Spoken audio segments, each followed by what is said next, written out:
Hello, నేను మీ శేషరావు. కొన్ని వందల కోట్ల రూపాయలని డైవర్ట్ చేసి సాక్షి మీడియాకి ఇప్పించినటువంటి అధికారి విజయ్ కుమార్. ఆయనలాగా డిప్యుటేషన్ మీద అనేక మందిని తీసుకొచ్చాడు జగన్మోహన్ రెడ్డి. సుమారుగా 20 మందిని డిప్యుటేషన్ మీద తీసుకొచ్చి ఆయన అనుకున్న విధంగా అక్రమాలకు పాల్పడ్డాడు జగన్మోహన్ రెడ్డి అనేటువంటి ఆరోపణలు ఉన్నాయి. కేసీఆర్ రిటైర్ అయినటువంటి వాళ్ళని పెట్టుకొని అవినీతికి పాల్పడితే జగన్మోహన్ రెడ్డి డిప్యుటేషన్ మీద ఉన్నతాధికారులను తీసుకొచ్చి అక్రమాలకు పాల్పడ్డాడు అనేటువంటి ఆరోపణలు ఉన్నాయి. ప్రత్యేకించి ఐఎన్పిఆర్ కమిషనర్, సమాచార సాంస్కృతిక శాఖ కమిషనర్గా విజయ్ కుమార్ని డిప్యుటేషన్ మీద తీసుకొస్తున్నాడు జగన్మోహన్ రెడ్డి. సాక్షి ఛానల్, సాక్షి మీడియాకి తప్ప మిగిలినటువంటి వాళ్ళకి యాడ్స్ దాదాపుగా ఇవ్వలేదు. నామ్స్ ప్రకారం 1-2 పేపర్లకు ఇచ్చి ఉండవచ్చు. కొన్ని వందల కోట్ల రూపాయలని 2019 నుంచి 2024 వరకు సొంత మీడియాకి, ఇందిరా టెలివిజన్ అలాగే జగతి పబ్లికేషన్స్కి విజయ్ కుమార్ డైవర్ట్ చేశారు అనేటువంటి ఆరోపణలు ఎదుర్కొంటున్నారు. అందుకే ఆయన తిరిగి మాతృ సంస్థకు వెళ్ళాలనుకున్నప్పటికీ కూడా రిలీవ్ చేయట్లేదు ఇప్పుడున్నటువంటి చంద్రబాబు నాయుడు సర్కార్.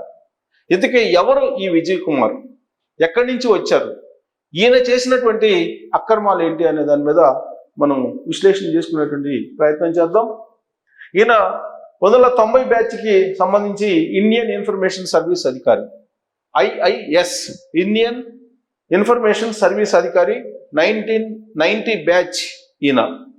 ఈయన్ని ఎక్కడి నుంచి పట్టుకొచ్చారు జగన్మోహన్ రెడ్డి అంటే డిప్యుటేషన్ మీద పట్టుకొచ్చారు. 2019లో కేంద్ర ప్రెస్ ఇన్ఫర్మేషన్ బ్యూరో అడిషనల్ డైరెక్టర్గా విధుల్లో ఉన్నాడు ఈయన 2019 వరకు. 2019లో జగన్మోహన్ రెడ్డి అధికారంలోకి వచ్చారు. అప్పుడు ఆయన PIBలో అడిషనల్ డైరెక్టర్గా విధులు నిర్వహిస్తున్నారు. ఆయన్ని ఢిల్లీ నుంచి పట్టుకొచ్చాడు ఆంధ్రప్రదేశ్కి జగన్మోహన్ రెడ్డి. ఎందుకు పట్టుకు రావాల్సి వచ్చింది ఆయన్ని అని అంటే, జగన్మోహన్ రెడ్డి సతీమణి భారతీ రెడ్డికి బాగా దగ్గర మనిషి అనేటువంటి ప్రచారం కూడా జరుగుతుంది. అందుకే ఈయనకి భారతీ రెడ్డి దగ్గరగా ఉంటారు, పరిచయాలు ఉన్నాయి కాబట్టి ఈయన ఇష్టానుసారంగా ఉన్నతాధికారుల మాట కూడా వినకుండా చేశారు అనేది విజయ్ కుమార్ మీద ఉన్నటువంటి ప్రధానమైనటువంటి ఆరోపణ. ఎవరు చెప్పినా వినకుండా, ఉన్నతాధికారులు చెప్పినా వినకుండా ఇష్టానుసారంగా జగతి పబ్లికేషన్స్కి అలాగే ఇందిరా టెలివిజన్కి యాడ్స్ను విచ్చలవిడిగా కొన్ని వందల కోట్ల రూపాయలు విలువైనటువంటి వాటిని ఇచ్చేశారు అనేది ఆయన మీద ఉన్నటువంటి ప్రధానమైనటువంటి అభియోగం. అందుకే ఆయన్ని రిలీవ్ చేయలేదు.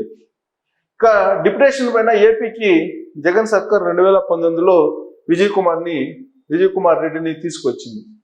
2019 జూన్లో AP information and public relations కమిషనర్గా నియమించింది.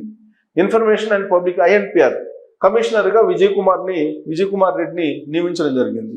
ఇక్కడ ఒక పాయింట్ నేను కోట్ చేస్తాను. డిప్యుటేషన్ మీద తీసుకొచ్చినటువంటి అధికారుల్లో 99% రెడ్డి సామాజిక వర్గం వాళ్ళే ఉన్నారు. వాళ్ళలో IAS, IPS, IRS, IAS ఇలాంటి అధికారులనే దేశం నలుమూలల నుంచి ఎంపిక చేసుకొని జగన్మోహన్ రెడ్డి తీసుకొచ్చి ఆంధ్రప్రదేశ్కి 2019 నుంచి మొన్నటి ఎన్నికల వరకు ఏ విధమైనటువంటి దాష్టికాలు చేశారో అందరికీ తెలుసు. అందుకే తెలుగు ప్రజలు కర్రు కాల్చి వాత పెట్టారు జగన్మోహన్ రెడ్డికి. 11 మంది ఎమ్మెల్యేలకు పరిమితం చేశారు ఆయన్ని. లాస్ట్కి ప్రమాణ స్వీకారం చంద్రబాబు నాయుడు చేస్తున్న రోజు కూడా అక్రమాలకు పాల్పడ్డారు. అలాంటి అధికారులను తీసుకొచ్చుకున్నాడు జగన్మోహన్ రెడ్డి. ఇక మొదట రెండేళ్ల కాలానికే డిప్యుటేషన్ అయిపోయింది. జనరల్గా డిప్యుటేషన్ 2 years ఇస్తూ ఉంటారు. 2 years డిప్యుటేషన్ అయిపోయింది, కానీ దాన్ని ఎక్స్టెండ్ చేసుకునే ప్రయత్నం చేశారు. జగన్ అండతోటి వరుసగా ఇంకొక డిప్యుటేషన్ తీసుకొచ్చుకున్నాడు, అంటే పొడిగించుకున్నారు. ఆ డిప్యుటేషన్ని పొడిగించుకున్నాడు విజయ్ కుమార్ రెడ్డి. ఆయన ఆడింది ఆట పాడిందే పాటగా INPRలో నడిచింది. సో సమాచార శాఖతో పాటు సాంస్కృతిక శాఖ బాధ్యతలను కూడా ఆయనకి అప్పచెప్పారు. ఎందుకంటే తాడేపల్లి కోర్టులో జగన్మోహన్ రెడ్డి సతీమణికి ఈయన పరిచయాలు ఉన్నాయి కాబట్టి డైరెక్ట్గా.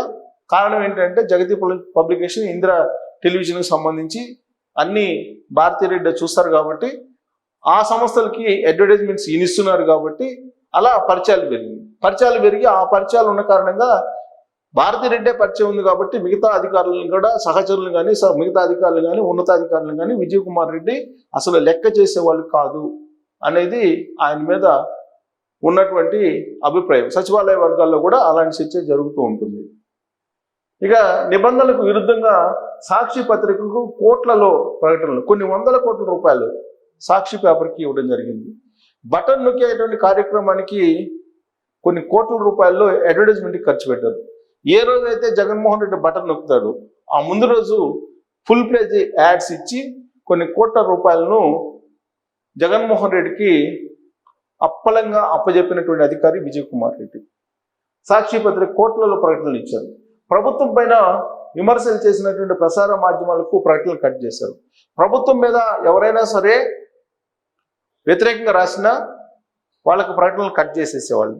అలాగే ప్రభుత్వ విధానాలని విమర్శించినటువంటి వాళ్ళు, ప్రజా వ్యతిరేకమైనటువంటి విధానాలని తప్పుబట్టే వాళ్ళ జర్నలిస్టులకు సంబంధించి అక్రిడేషన్లు కూడా కట్ చేశారు. అది విజయ్ కుమార్ రెడ్డికి ఉన్నటువంటి ట్రాక్ రికార్డ్. ఇక భారత్తో పరిచయం ఏర్పడిన తర్వాత మంత్రులను కూడా లెక్క చేయనటువంటి పరిస్థితి ఉందని చెప్పి విజయ్ కుమార్ రెడ్డి మీద ఉన్నటువంటి ప్రధానమైనటువంటి అభిప్రాయం. లాస్ట్కి సమాచార శాఖ మినిస్టర్గా ఉన్నటువంటి వాళ్ళను కూడా లెక్క చేయనటువంటి పరిస్థితి ఉంది అనేది కూడా సచివాలయ వర్గాల్లో ఉన్నటువంటి టాక్. సో అక్రిడేషన్ కమిటీల్లో వైసీపీ అనుకూలమైనటువంటి వారికే స్థానం. అక్రిడేషన్ కమిటీలు వేశారు. ఆ అక్రిడేషన్ కమిటీలో జర్నలిస్టులని నియమిస్తూ ఉంటారు, సీనియర్ జర్నలిస్టులను నియమిస్తూ ఉంటారు. కానీ వైఎస్ఆర్ కాంగ్రెస్ పార్టీకి సంబంధించిన కార్యకర్తలకి ఆ కమిటీలో స్థానం కల్పించి అక్రిడేషన్లు వైఎస్ఆర్ కాంగ్రెస్ పార్టీ కార్యకర్తలకు జారీ చేసినటువంటి ఐఏఎస్ అధికారి విజయ్ కుమార్ రెడ్డి. అంటే అక్రమాలు ఏ స్థాయిలో చేశాడో విజయ్ కుమార్ రెడ్డి అందరికి అర్థమవుతుంది. అందుకే అక్రిడేషన్ కుంభకోణంలో కానీ లేదా ప్రకటనలు జారీ చేసేటువంటి మార్గదర్శకాలను ధిక్కరించినటువంటి విషయంలో కానీ విజయ్ కుమార్ రెడ్డి మీద విచారణ జరపాలి, ఆయన మీద శాఖాపరమైన చర్యలతో పాటు క్రిమినల్ చర్యలు కూడా తీసుకోవాలనేది ఇప్పుడున్నటువంటి ప్రభుత్వం యొక్క అభిప్రాయం. అందుకే ఆయనకి రిలీవ్ ఆర్డర్ ఇవ్వకుండా ఆపారు విజయ్ కుమార్ రెడ్డి. 22,000 అక్రిడేషన్ కార్డులు 6,000కు కుదింపు. 22,000 అక్రిడేషన్ కార్డులు ఉంటే వాటిని 6,000కు కుదించి ఆ 6,000లో కూడా వైఎస్ఆర్ కాంగ్రెస్ పార్టీ వాళ్ళు ఎవరున్నారు, వైఎస్ఆర్ కాంగ్రెస్ పార్టీకి అనుకూలమైన జర్నలిస్టులు ఎవరున్నారు, వైఎస్ఆర్ కాంగ్రెస్ పార్టీ కార్యకర్తలు ఎవరున్నారు, వాళ్ళకు మాత్రమే 6,000 కార్డులని ఇవ్వడం జరిగింది. దాదాపు కొన్ని దశాబ్దాలుగా, దాదాపు 30-40 సంవత్సరాలుగా పనిచేస్తున్నటువంటి జర్నలిస్టులకు కూడా అక్రిడేషన్లు ఇవ్వకుండా సీనియర్స్కి పక్కన పెట్టినటువంటి ప్రబుద్ధుడు విజయ్ కుమార్ రెడ్డి. ఇలాంటి ప్రబుద్ధుడు సమాచార శాఖ కమిషనర్గా ఉన్నారని అంటే అంతకంటే దౌర్భాగ్యమైనటువంటి పరిస్థితి ఇంకోటి ఉండదు.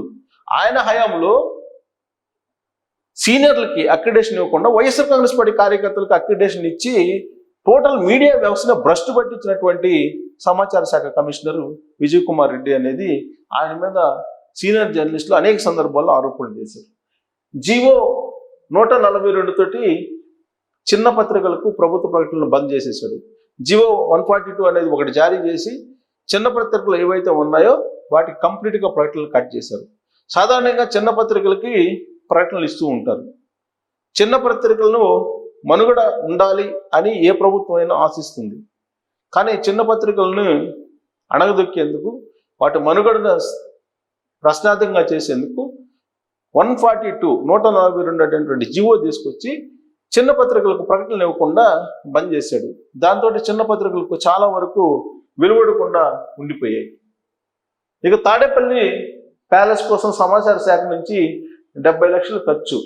తాడేపల్లి ప్యాలెస్ కోసం సమాచార శాఖ నుంచి 70 లక్షలు ఖర్చు పెట్టి ఆయన్ని తాడేపల్లి ప్యాలెస్లో మరి ఈయన సౌకర్యాలను ఏం కల్పించారో విచారణ కానీ బయటికి రాదు. వైసీపీ కేంద్ర కార్యాలయంగా మారిపోయింది తాడేపల్లి ప్యాలెస్. సో వైఎస్ఆర్ కాంగ్రెస్ కేంద్ర కార్యాలయంగా తాడేపల్లి ప్యాలెస్ మారిపోయింది. దాంతో సమాచార శాఖ కమిషనర్గా ఉన్నట్టు విజయ్ కుమార్ రెడ్డి కూడా ఆ ప్యాలెస్లోనే వైఎస్ఆర్ కాంగ్రెస్ పార్టీ కేంద్ర కార్యాలయంలో కార్యకర్తలు లీడర్లో పనిచేసిన విధంగా విజయ్ కుమార్ రెడ్డి కూడా పనిచేసేవాళ్ళు అనేది జర్నలిస్టులకు ఆయన మీద ఉన్నటువంటి అభిప్రాయం ఎక్కువ మందికి. ఇక మాతృ సంస్థకు వెళ్ళాలని ఇటీవల కాలంలో ప్రయత్నించాడు. ఎందుకంటే చంద్రబాబు నాయుడు ప్రభుత్వం వచ్చిన వెంటనే కొంతమంది అధికారులు డిప్యుటేషన్ మీద వచ్చినటువంటి వాళ్ళు మళ్ళా మాతృ సంస్థకు వెళ్ళాలని ప్రయత్నం చేశారు. కానీ ఎవరైతే అవినీతికి పాల్పడ్డారో, అక్రమాలకు పాల్పడ్డారో వాళ్ళకి రిలీవ్ ఆర్డర్లు ఇవ్వకుండా ఆపేయాలని చెప్పి చంద్రబాబు నాయుడు ఆదేశాలు జారీ చేశారు, కొత్తగా బాధ్యతలు స్వీకరించినటువంటి చంద్రబాబు నాయుడు. కాబట్టి ఆ జాబితాలో విజయ్ కుమార్ రెడ్డి కూడా ఉన్నారు. సో విజయ్ కుమార్ రెడ్డికి రిలీవ్ ఆర్డర్స్ ఇవ్వలేదు. అందుకే ఆయన ఇప్పుడు ఒకవేళ మాతృ సంస్థకి వెళ్ళాలన్నా కానీ ఈ మొత్తం ఆరోపణలు, అక్రమాలు ఏవైతే ఉన్నాయో వాటన్నిటికీ సమాధానం చెప్పి మాత్రమే ఆయన వెళ్ళాలి. పూర్తి స్థాయిలో విచారణ తర్వాత చట్టపరమైనటువంటి చర్యలు విజయ్ కుమార్ రెడ్డి మీద తీసుకున్నటువంటి అవకాశం ఉంది అనేది ఇప్పుడు సర్వత్రా వినిపిస్తోంది. సో అవినీతి చేయడంలో విజయ్ కుమార్ రెడ్డికి మించినటువంటి కమిషనర్ మరొకరు ఉండరు అనేది గత 5 సంవత్సరాల నుంచి ఆయన వాలకం చూస్తే అర్థమవుతుంది. ఆయన అక్రిడేషన్ కుంభకోణాలకు పాల్పడటం, దాంతోపాటు ప్రకటనలు కుంభకోణం అతిపెద్దది, కొన్ని వందల కోట్ల రూపాయల కుంభకోణం. దీని మీద అసెంబ్లీ సమావేశంలో చర్చించేటువంటి అవకాశం ఉంది. అసలు ఏ మార్గదర్శకాల ప్రకారం ప్రకటనలను విడుదల చేశారు సాక్షి మీడియాకి, ఎంత విడుదల చేశారు, ఏ ప్రాతిపదికన విడుదల చేశారు అనేది చెప్పాల్సిన అవసరం విజయ్ కుమార్ రెడ్డి మీద ఉంది. ఆయన మీద చట్ట ప్రకారం క్రిమినల్ చర్యలు కూడా తీసుకునేటువంటి అవకాశం ఉందని కూడా తెలుస్తుంది. అప్పటి వరకు ఆయనకి రిలీవ్ ఆర్డర్ ఇవ్వకుండా ఆయన్ని ఇక్కడే ఉంచాలని నిర్ణయం తీసుకున్నారు. కాబట్టి ఆయన ఇప్పటి వరకు ఏదైతే దర్పాన్ని ప్రదర్శించారో అది ఇప్పుడు దిగిపోతుంది. భారతిరెడ్డి తోటి పరిచయాలు ఉన్నాయి కాబట్టి ఏం చేసినా చెల్లుతుందని చెప్పి ఆయన చేసుకుంటూ వచ్చారు ఐఎన్పిఆర్ కమిషనర్గా. కానీ ఇప్పుడు ఆయన ఏమనుకుంటే జరిగేటువంటి పరిస్థితి లేదు. పైగా ఆయన మీద చట్టపరమైన చర్యలు తీసుకోవడానికి ఇప్పుడు ఉన్నటువంటి ప్రభుత్వం ఒక నిర్ణయం తీసుకుంది. ఆ చట్టపరమైన చర్యలు తీసుకున్న తర్వాత మాత్రమే ఈయన్ని రిలీవ్ చేసేటువంటి అవకాశం ఉంది. ఇలాంటి అధికారులు చాలా మంది ఉన్నారు. వాళ్ళల్లో విజయ్ కుమార్ రెడ్డి ప్రముఖుడుగా కనిపిస్తూ ఉన్నారు. సో విజయ్ కుమార్ రెడ్డి గురించి మీ అభిప్రాయాన్ని కామెంట్ రూపంలో తెలియజేయచ్చు. అక్రిడేషన్ విషయంలో కానీ, ప్రకటనల విషయంలో కానీ విజయ్ కుమార్ రెడ్డి చేసినటువంటి అక్రమాల గురించి మీరు కూడా పొందుపరచచ్చు కామెంట్ల రూపంలో.